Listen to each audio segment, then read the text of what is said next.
Dans la galerie marchande, l'art contemporain côtoie les vêtements de luxe. C'est ici que se situe l'atelier et la boutique du créateur Ney Tiger. La première marque chinoise à avoir réussi à se faire une place dans le monde très fermé et très occidental de la haute couture. Comme tous les créateurs chinois, Ney Tiger réserve dans ses collections une large place à la robe de mariée, qui en Chine n'est pas blanche, mais rouge.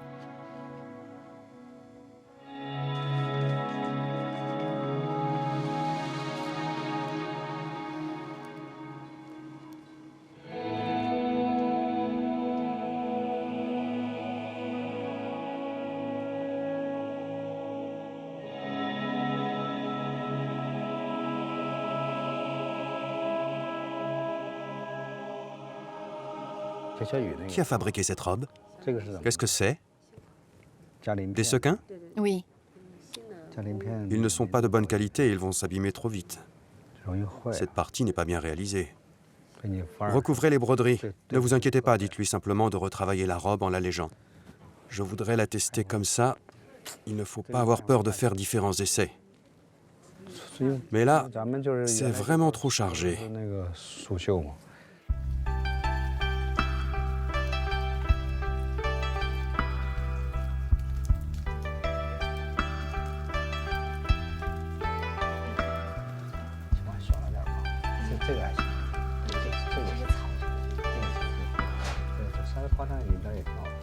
Les clients viennent nous consulter, nous discutons avec eux de leurs projets.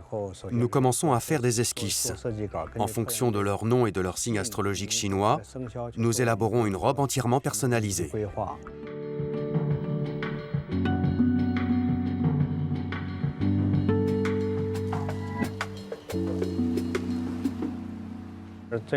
Ici, nous sommes dans l'atelier de couture.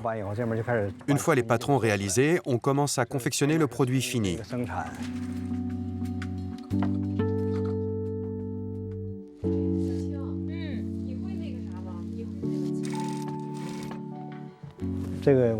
On confectionne tous les motifs à l'atelier. Ici, on fait encore toute la couture et la broderie à la main. C'est ainsi que nous fabriquons nos robes.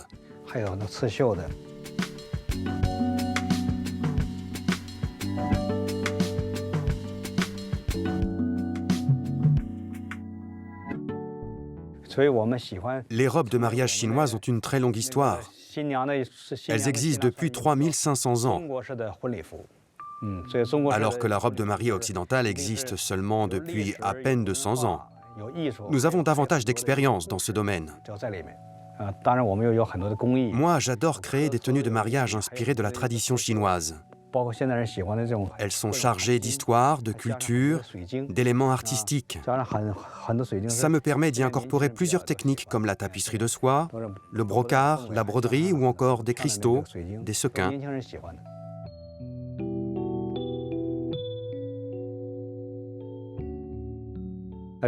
Tenez, là par exemple, voici un ensemble traditionnel de mariage chinois, avec ici le costume pour un homme qui peut être porté avec un pantalon. Et là, c'est la robe de mariée, plus classique.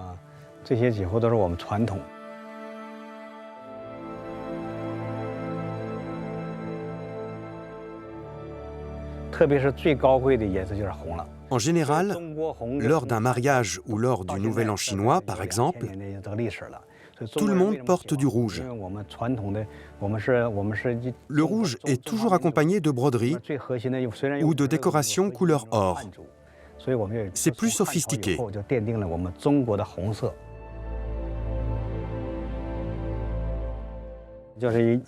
Cette robe traditionnelle s'appelle Kungwa.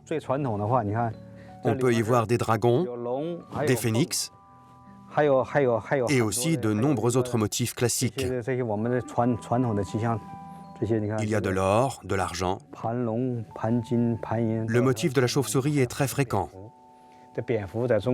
En Chine, la chauve-souris est un symbole de bonheur car sa prononciation ressemble à celle du mot bonheur. Voyez toutes ces chauves-souris. Elles représentent le bonheur, il y en a ici et là. Elles apportent la chance. C'est un symbole traditionnel.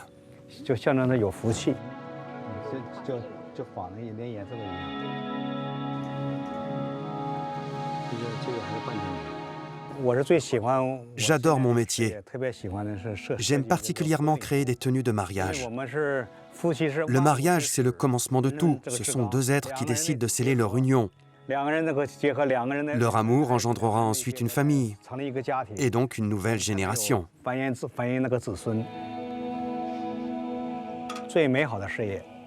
C'est la raison pour laquelle j'estime que mon métier est le plus beau du monde. Je suis très heureux de pouvoir travailler dans ce domaine et d'y jouer un rôle.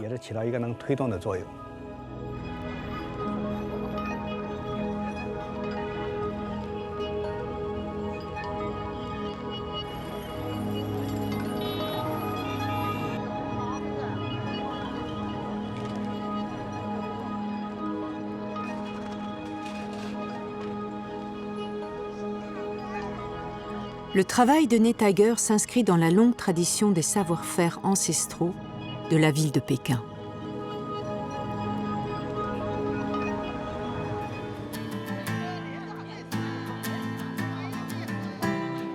Si Pékin est la capitale culturelle et administrative, Shanghai est la capitale économique de la Chine. Cette barrière d'immeubles surnommée le Bund est la représentation de son incroyable essor.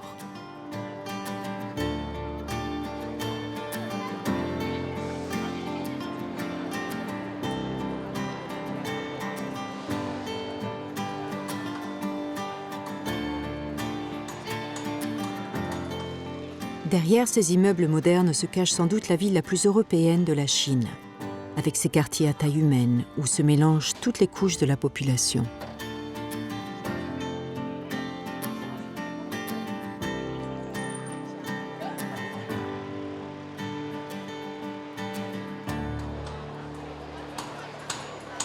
Pour la majorité des Chinois, Shanghai est synonyme de changement, de perspective d'avenir et de sophistication.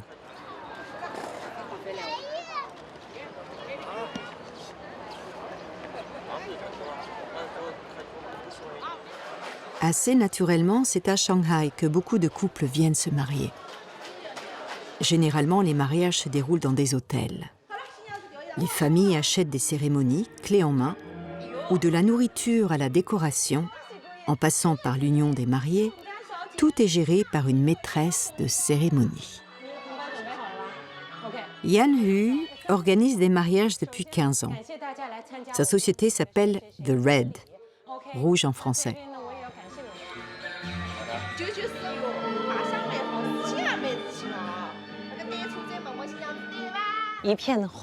Si vous regardez bien la décoration de la salle, tout est rouge. Dans les mariages traditionnels chinois, le rouge symbolise le bonheur, la chance et la prospérité. C'est pour ça que c'est la couleur dominante dans les mariages.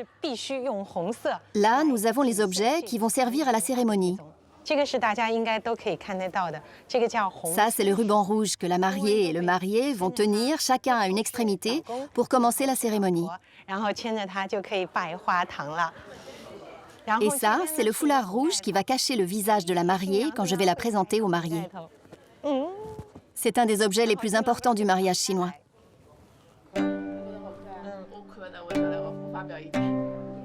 La robe de la mariée est souvent ornée de dragons dorés, symbole en Chine de puissance et de réussite.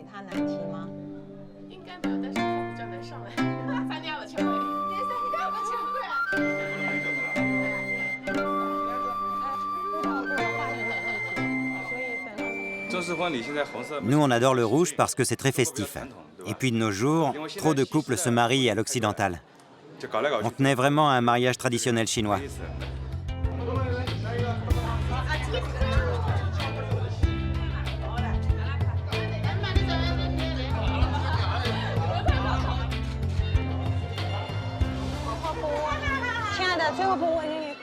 Une fois les photos terminées, la cérémonie peut commencer.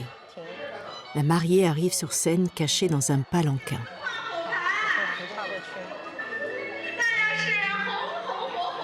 La cérémonie très animée et festive. Un rituel fait de petits sketchs, de moments plus solennels, de saluts des parents et des mariés aux invités. La cérémonie s'achève quand les mariés boivent ce qu'on appelle en Chine le vin heureux.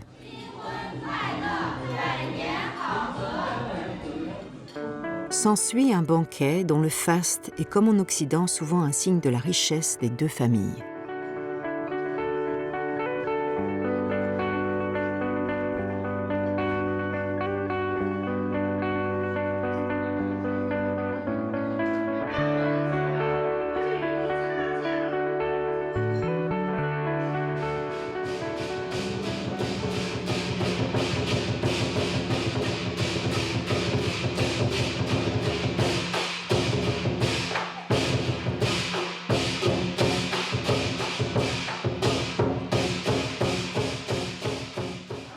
Voilà, ce mariage est célébré.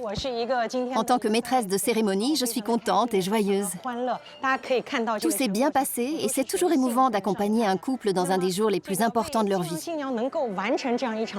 D'ailleurs, si vous aussi vous êtes intéressé par un mariage traditionnel chinois, n'hésitez pas à passer à Shanghai. Alors, je vous dis à bientôt.